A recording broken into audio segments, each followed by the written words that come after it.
Unsolved हम लोग कर रहे थे सेट नंबर 6 में। हम लोग क्वेश्चन नंबर 2 तक कर चुके थे। क्वेश्चन नंबर 3 से स्टार्ट करेंगे। किसी समांतर श्रेणी का पहला पद 5 है। समांतर श्रेणी का क्वेश्चन है 6 नंबर में। किसी समांतर श्रेणी का पहला पद जो है 5 है। पहले पद को हम लोग a से लिखते हैं, a बराबर 5। फिर इसके बाद इन्होंने कहा अंतिम पद 64 है। अंतिम पद को हम लोग l से लिखते हैं, l बराबर 64। आगे कह रहे हैं कि सभी पदों का योगफल 400 है। तो यहां हमने लिख दिया सभी पदों का योगफल 400 है। फिर आगे इन्होंने पूछा पदों की संख्या और सर्वांतर ज्ञात करो। जो बात पूछी जाती है उसको हमेशा मान के चलते हैं। इन्होंने कहा पदों की संख्या और सर्वांतर निकालो। हमने कहा माना पदों की संख्या n है और सर्वांतर d है। अब कैसे करेंगे इस क्वेश्चन को? सबसे पहले तो यह समझना होगा कि योगफल को हम लोग s से लिखते हैं। योगफल जो होता है, योगफल को इंग्लिश में सम कहते हैं, SUM। तो योगफल को हम लोग s से लिखते हैं और सभी पद हमने मान लिया कि ये n पद हैं, तो n पदों का योगफल 400 है। Sn बराबर होता है formula n/2 a plus l। n/2 a plus l, यही वाला क्यों लगाया? ये वाला फॉर्मूला इसलिए क्योंकि इसमें हमें अंतिम पद पता है। अगर ये नहीं अंतिम पद पता होता तो फिर ये वाला फॉर्मूला अप्लाई होता है, n/2 ब्रैकेट में 2a plus n minus 1 into D. तो बेहतर होगा इसमें सीधा n/2 a प्लस l लगा लीजिए।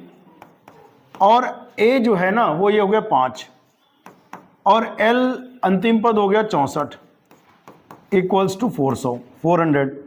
अब क्या करें?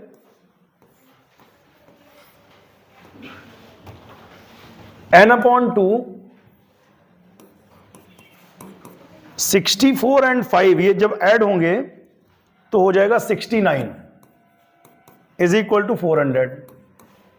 n is equal to 400 into 2, ये 2 जाएगा मल्टीप्लीकेशन में और 69 जाएगा अपॉन में। फाइनली n बराबर आ जाएगा 400 दूना 800, 800 बटे 69।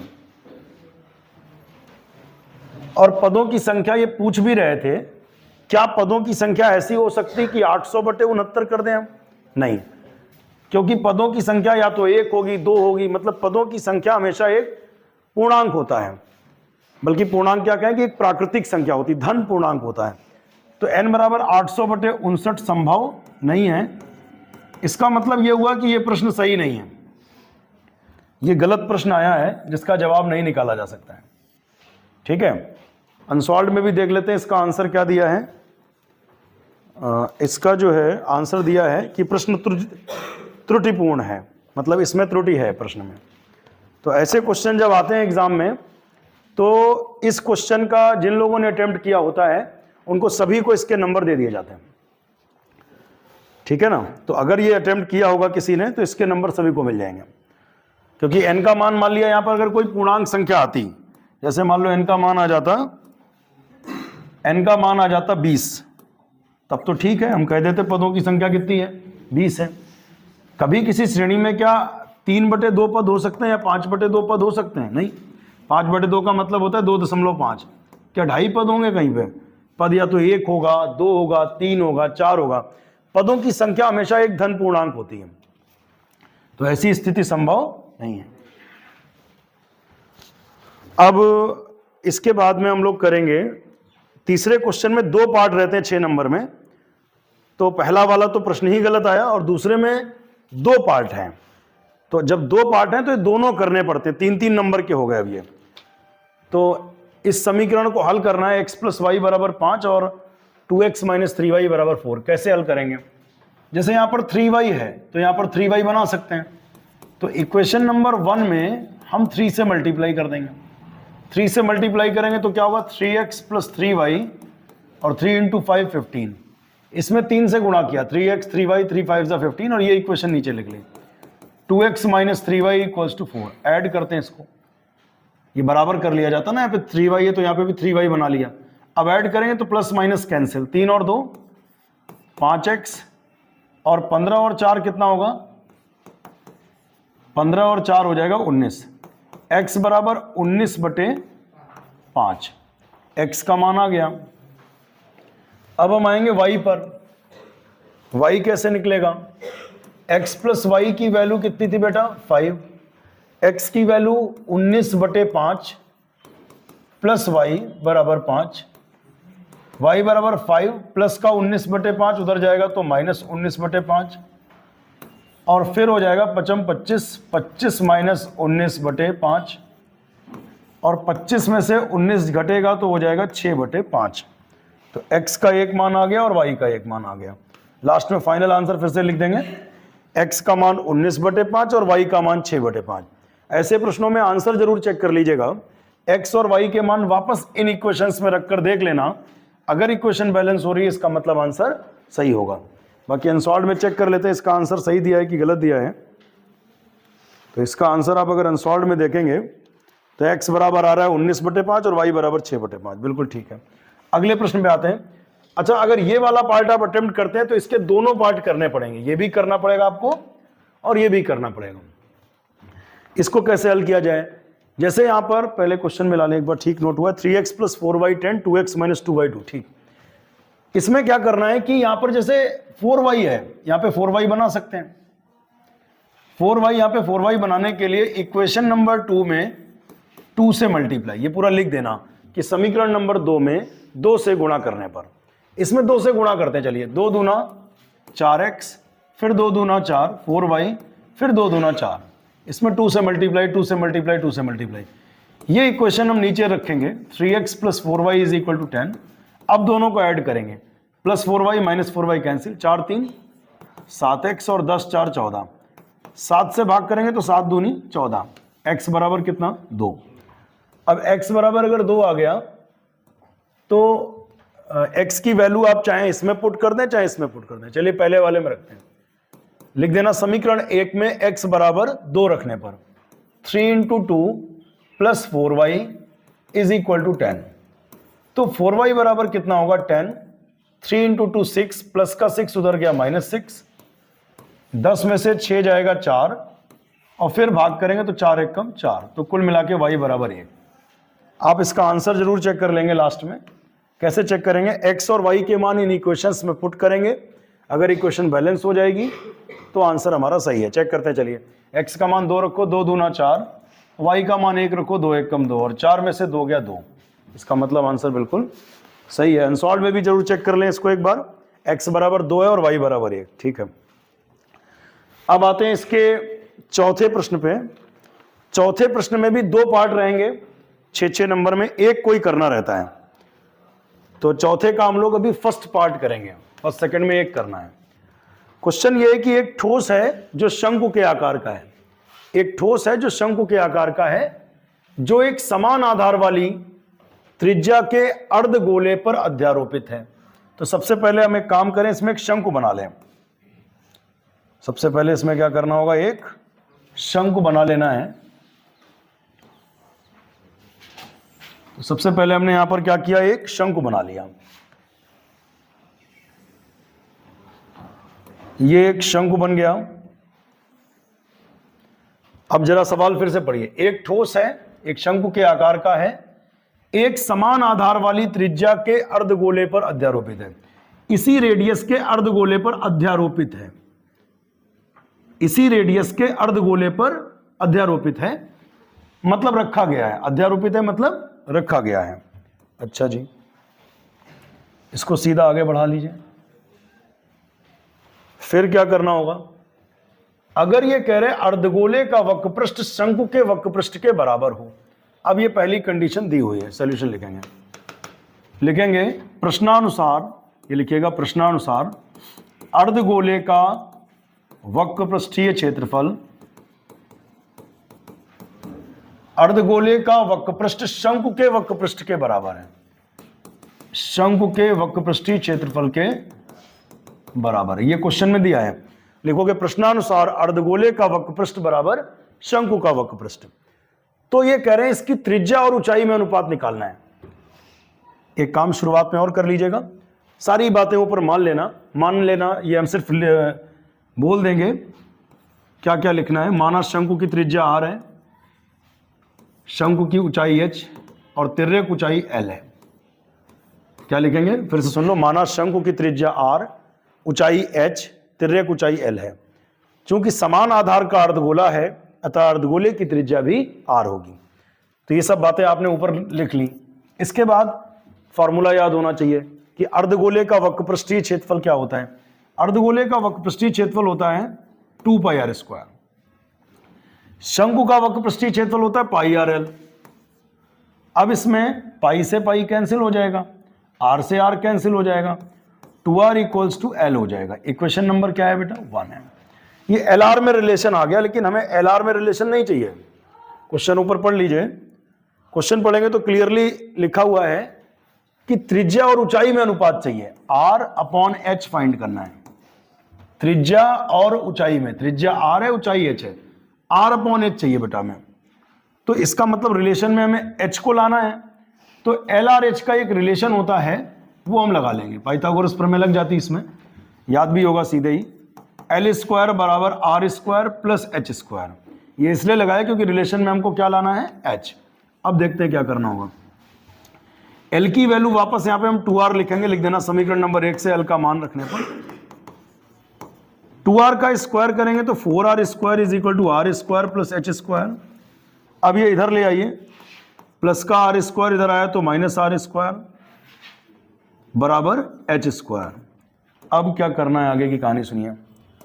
4r² में r² जाएगा तो 3r² = h²।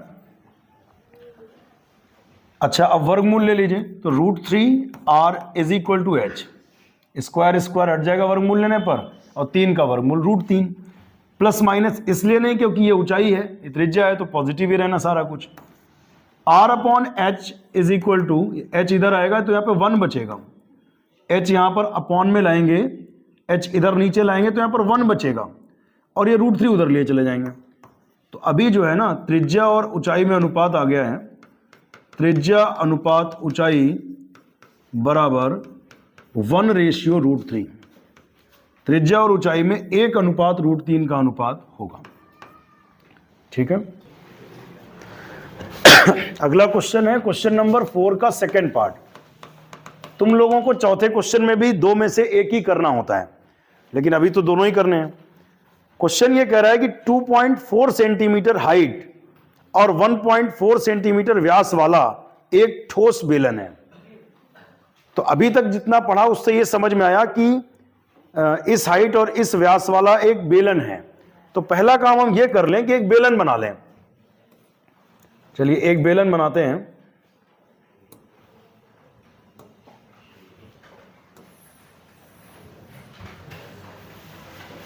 ये एक बेलन बना लिया बेटा। अब क्या करना है, इसमें एक लाइन इस तरीके से खींच ली जाए, एक लाइन इस तरीके से खींच ली जाए, और ये इसकी अक्ष खींच ली जाए। एक बार इसकी हाइट और चीजें नोट कर लेते हैं। 2.4 सेंटीमीटर हाइट, 2.4 सेंटीमीटर हाइट है इसकी, 2.4 सेंटीमीटर हाइट और 1.4 सेंटीमीटर व्यास। इसका व्यास कितना है? 1.4 सेंटीमीटर व्यास है। तो ऊंचाई को हम लोग h से लिखते हैं, h बराबर हो जाएगा 2.4 सेंटीमीटर। व्यास को हम लोग 2r से लिखते हैं। मान लेना बेलन की त्रिज्या r है तो व्यास 2r हो जाएगा। 2r जो है वो 1.4 है, तो r की वैल्यू हो जाएगी 1.4/2। 2 से भाग करेंगे, 2 सत्ते 14, मतलब हम कह सकते हैं 0.7 सेंटीमीटर। ठीक है जी। अब अपने पास r भी आ गई है 0.7 सेंटीमीटर, और अपने पास इसकी हाइट भी है। अब आगे क्या हुआ वो कहानी सुनिए। इस हाइट और इस डायमीटर का एक बेलन है, इसमें से इसी ऊंचाई और इसी व्यास वाला एक शंक्वाकार खोल काट लिया जाता है। अजीब सी लैंग्वेज है थोड़ी, लेकिन समझना है। ये ठोस बेलन है बेटा, और बेलन को हमने ऊपर से खोदना शुरू कर दिया। ऊपर से उसमें से, मान लो लकड़ी का बेलन है, और उस बेलन को ऊपर से हमने उसमें गड्ढा करना शुरू कर दिया किसी चीज से।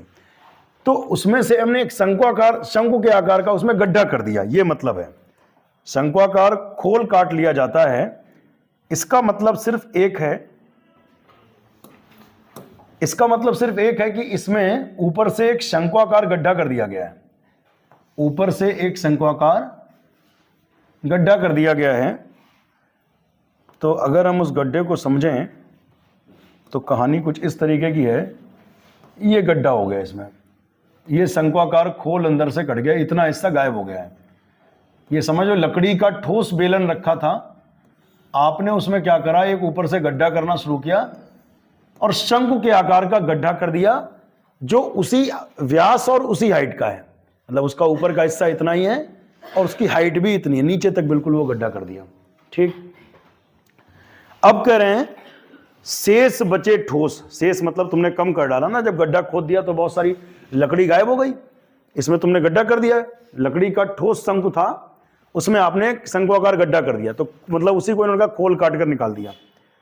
जो ठोस बचा उसका निकटतम वर्ग सेंटीमीटर तक, निकटतम वर्ग सेंटीमीटर में निकालना है, कुल पृष्ठीय क्षेत्रफल निकालना है। तो जब भी कुल पृष्ठीय क्षेत्रफल निकालना हो तो आपने सीखा था कि जितना जितना एरिया हम टच कर सकते हैं वही कुल पृष्ठीय क्षेत्रफल है। तो अगर इसको ध्यान से देखें, इस स्थिति में बेलन को हम बाहर से टच कर पाएंगे, बाहर से टच कर पाएंगे, जो बाहर से टच कर पाएंगे वो सारा एरिया वक्र पृष्ठीय है, और वक्र पृष्ठीय क्षेत्रफल जो होता है वो होता है 2 पाई RH। क्या होता है जी? 2 पाई RH। ये बेलन का वक्र पृष्ठीय क्षेत्रफल हो गया, बाहर से टच कर लेंगे। नीचे से इसका आधार अभी जिंदा है, नीचे से आधार इसका टच कर सकते हैं, यानी पाई R स्क्वायर। ऊपर वाला आधार नहीं बचा, मर गया, क्योंकि तुमने ऊपर से खोद दिया उसको। इसमें से लकड़ी का तुमने वो शंक्वाकार खोल काट कर निकाल दिया, तो ऊपर तो गड्ढा हो गया, ऊपर बेस बचा ही नहीं, तो उसको क्या टच करोगे। लेकिन एक शंकु बन गया, उस शंकु को अंदर अंदर आप टच कर सकते हो, तो शंकु का भी वक्रपृष्ठ अंदर से टच हो सकता है, वो होता है पाई RL। यानी इन तीनों चीजों को आपको क्या करना होगा, प्लस करना होगा।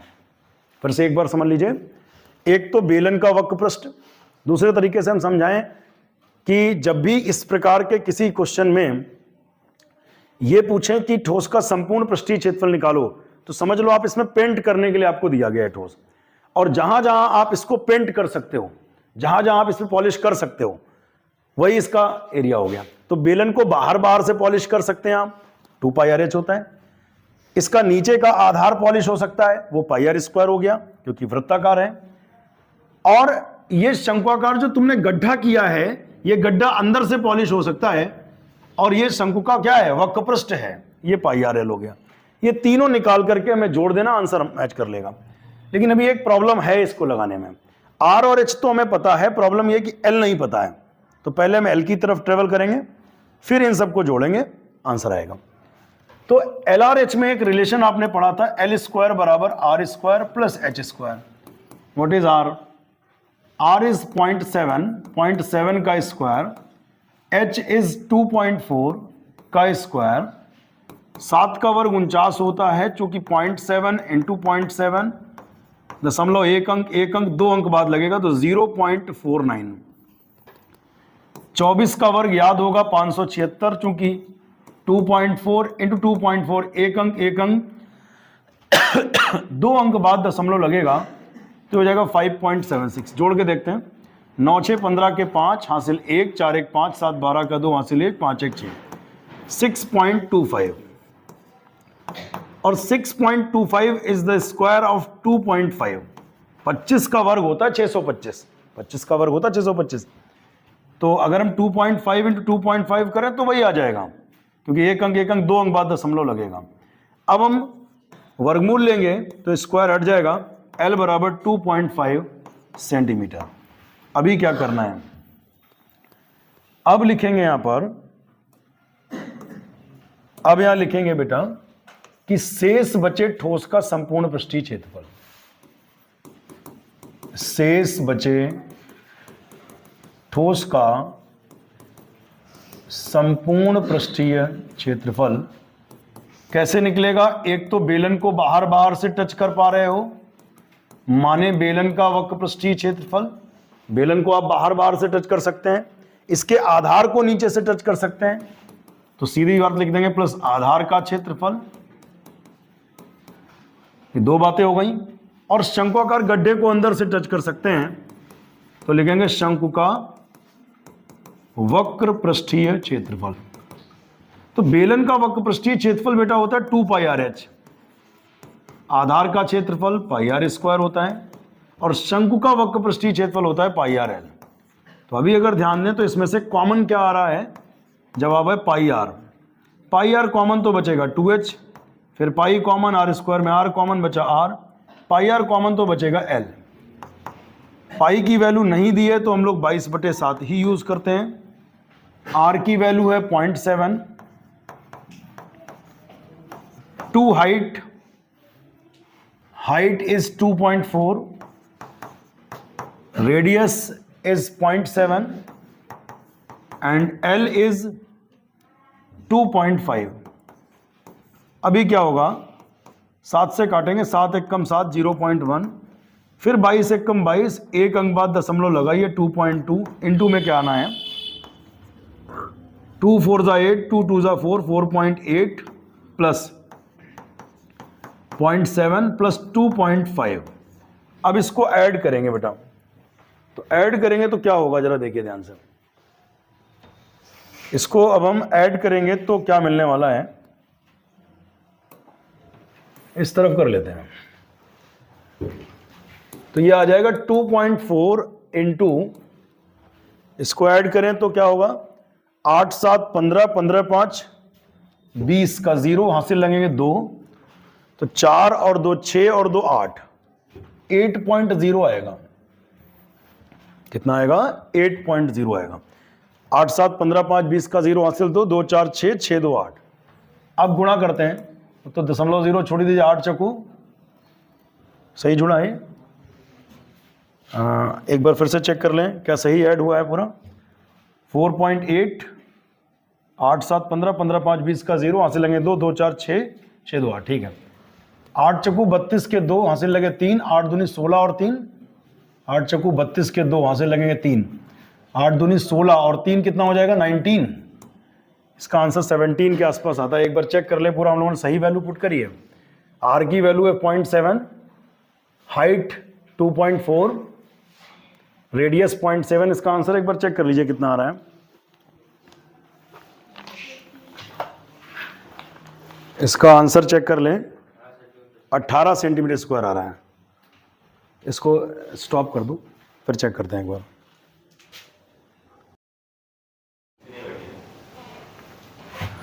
ये 2.2 की जगह पर यहां 2.4 लिख गया हमसे गलती से, तो इसको 2.4 को हम 2.2 कर लेंगे। अब आ जाएगा 2.2 इंटू कितना आया था 8। अभी क्या है कि 8 दूनी 16 के 6 हासिल लगाई, 8 दूनी 16 1 17, 17.6 सेंटीमीटर स्क्वायर। लेकिन चूंकि निकटतम वर्ग सेंटीमीटर में पूछा है तो इसका आंसर आपको लिखना पड़ेगा 18 सेंटीमीटर स्क्वायर, और वो भी ब्रैकेट में क्या आएगा लगभग। ये आंसर हो गया। अगला क्वेश्चन देखते हैं, चौथे के दोनों पार्ट हो गए। अब आ जाते हैं हम लोग 5वें प्रश्न पे, आखिरी प्रश्न इसका। क्वेश्चन ये कह रहा है कि भूमि पर स्थित बिंदु x से ऊर्ध्वाधर टावर PQ के शीर्ष का उन्नयन कोण 60 अंश है। तो क्वेश्चन फिर से एक बार ध्यान से पहले पढ़िए, तब समझ में आएगा। ऊंचाई दूरी के हैं दोनों इसमें। भूमि पर स्थित बिंदु x है, तो सबसे पहले तो भूमि बना लीजिए बेटा, ये हो गई भूमि। भूमि पर स्थित बिंदु x से ऊर्ध्वाधर टावर PQ, ऊर्ध्वाधर टावर PQ बना लेते हैं। यहां पर एक ऊर्ध्वाधर टावर हो गया PQ। अब P ऊपर माने कि Q ऊपर माने, इसके लिए पढ़िए पहले।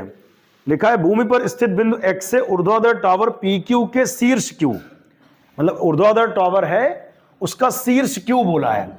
जब शीर्ष Q है इसका मतलब Q ऊपर होगा और P नीचे होगा, ठीक है। फिर से एक बार ध्यान सुन लो। भूमि पर स्थित एक बिंदु x से यह ऊर्ध्वाधर टावर है, क्योंकि PQ ऊर्ध्वाधर टावर में शीर्ष Q बोला है तो शीर्ष ऊपर रखेंगे। इसका उन्नयन कोण 60 अंश है। इसका जो उन्नयन कोण है वो कितना है, उन्नयन कोण अपनी आंख से ऊपर देखते हैं तो उन्नयन कोण होता है, तो ये उन्नयन कोण है कितना हो गया 60 डिग्री। उन्नयन कोण 60 अंश है। आगे बढ़ते हैं। बिंदु x से 40 मीटर की ऊंचाई पर, यहां से ऊपर बढ़िए, बिंदु x से 40 मीटर ऊपर, यहां से ऊपर आ गए। बिंदु x से 40 मीटर ऊपर, यहां से 40 मीटर ऊपर आ गए। पॉइंट का कुछ नाम दिया होगा। बिंदु x से 40 मीटर ऊपर स्थित बिंदु y से, इस बिंदु से y से इस बिंदु का उन्नयन कोण कितना है? 45 अंश है। जहां भी उन्नयन कोण चाहिए, पहला काम क्षैतिज रेखा खींच दी, और इसका जो उन्नयन कोण है वो कितना है? दे रखा है 45 अंश। उन्नयन कोण दे रखा है कितना? 45 अंश। फिर से एक बार समझ लेते ध्यान से पूरा क्वेश्चन, फिर हम लगाते हैं इसको। क्वेश्चन कह रहा है भूमि पर स्थित बिंदु Q से टावर PQ के शीर्ष Q का उन्नयन कोण कितना है? 60 अंश है। फिर आगे का x से 40 मीटर की हाइट पर, x से 40 मीटर की हाइट पर एक बिंदु y है, और इस बिंदु से Q का उन्नयन कोण कितना है? 45 अंश है। तो टावर PQ की हमें ऊंचाई चाहिए, एक की हाइट फाइंड करनी है और दूरी px फाइंड करनी है। ये हाइट निकालनी है और ये px निकालनी है। तो कैसे निकाली जाए? ये दूरी को, ये 40 है, इसके सामने ये भी कितना होगा? 40 ही होगा। ये 40, तो इसके सामने ये भी कितना? 40 मीटर। ये दूरी हमने मान लो y मान ली, ये सब उधर लिख भी देना, माना px बराबर y, तो ये दूरी भी कितनी हो गई? y हो गई। इसके सामने y तो y, 40 तो 40। ये दूरी हमने x मान ली, x मीटर। अब त्रिभुज लेंगे YMQ। त्रिभुज क्या लेंगे? YMQ में tan 45 डिग्री ले लेंगे। इसमें tan 45 अंश। tan बराबर होता है लंब बटे आधार, tan बराबर होता है लंब बटे आधार। 45 के सामने लंब हो गया, लंब कितना है? x। 90 के सामने कर्ण और आधार कितना हो गया? y। tan 45 हो गया लंब बटे आधार, यानी x बटे y। अब tan 45 का मान कितना होता है? 1 is equal to x upon y. Finally y इधर आ जाएगा, y इंटू 1 y बराबर x। इक्वेशन नंबर 1 दे देते हैं। अब त्रिभुज ज्वाइन करेंगे PXQ, ये वाला ट्रायंगल ले लेंगे PXQ। त्रिभुज ले लिया PXQ, इसमें हम लोग tan 60 लेंगे। tan 60 डिग्री बराबर होता है लंब बटे आधार। तो 60 डिग्री के सामने लंब, लंब का आयतन PQ है, क्या है? फिर PQ को जोड़कर लिखेंगे उधर देख करके, लंब बटे आधार। आधार क्या है? PX है। tan 60 का मान याद होना चाहिए √3। अगर ये PQ लेंथ पूरी देखें तो है 40 प्लस x। PQ यहां से यहां तक 40 प्लस x, और px कितना है बताओ? y। अभी क्या करना? y इस तरफ आएगा तो y √3 is equal to 40 plus x।